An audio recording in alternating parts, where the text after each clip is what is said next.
प्यारे बच्चों, आज हम लोग विज्ञान विषय में सजीव निर्जीव के विषय में चर्चा करेंगे और यह चर्चा हम एक गीत के माध्यम से करेंगे।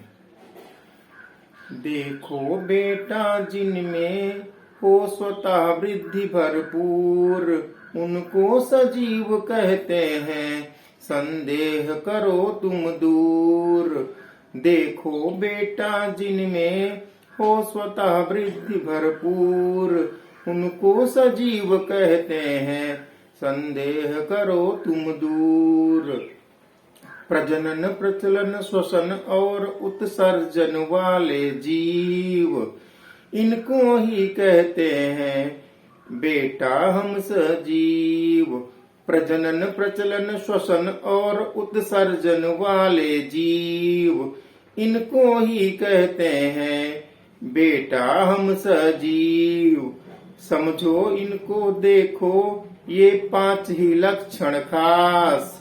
देखो इनको, समझो ये 5 ही लक्षण खास। अगर याद तुम कर लो तो हो जाओगे पास। देखो बेटा, जिनमें हो स्वतः वृद्धि भरपूर, उनको सजीव कहते हैं, संदेह करो तुम दूर। प्रजनन, प्रचलन, श्वसन और उत्सर्जन वाले जीव, इनको ही कहते हैं बेटा हम सजीव। देखो इनको, समझो ये 5 ही लक्षण खास। अगर याद तुम कर लो तो हो जाओगे पास। उल्टा इनके जिनमें ये लक्षण न हो मौजूद, सजीव जगत में उनका है कोई नहीं वजूद। उल्टा इनके जिनमें ये लक्षण न हो मौजूद, सजीव जगत में उनका है कोई नहीं वजूद।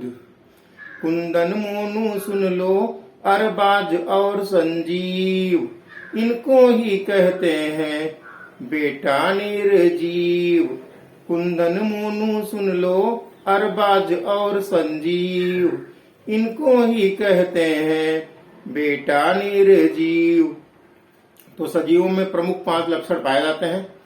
पहला लक्षण होता है श्वसन, दूसरा उत्सर्जन, तीसरा स्वतः वृद्धि, चौथा प्रचलन, फिर प्रजनन।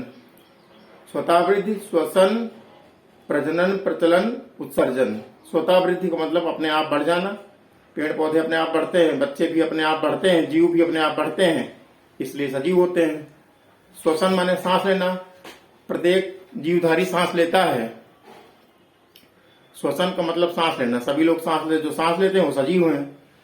प्रचलन माने चलना, जो चलते हैं वो भी सजीव। प्रजनन माने अपनी जैसी संतान उत्पन्न करने की क्षमता। जैसे आदमी का बच्चा आदमी की तरह होता है, कुत्ते का बच्चा कुत्ते की तरह होता है। आम के पेड़ होते हैं, जो भी पेड़ हो, पेड़ों के बच्चे जो होते पौधे, वो पेड़ों की शकल के होते हैं। आम का पौधा आम के पत्ते की तरह उसके पत्ते होते हैं। नीम के पेड़ के जो पौधा होता है, उसका पौधे के पत्ते नीम के पत्तों की तरह होते हैं। तो इसको प्रजनन कहा जाता है। तो स्वतः वृद्धि, प्रजनन, प्रचलन, श्वसन, उत्सर्जन, ये 5 लक्षण सजीवों में पाए जाते हैं और जिनमें ये लक्षण नहीं होते हैं उनको निर्जीव कहा जाता है। तो ये रही सजीव और निर्जीव पर संक्षिप्त चर्चा।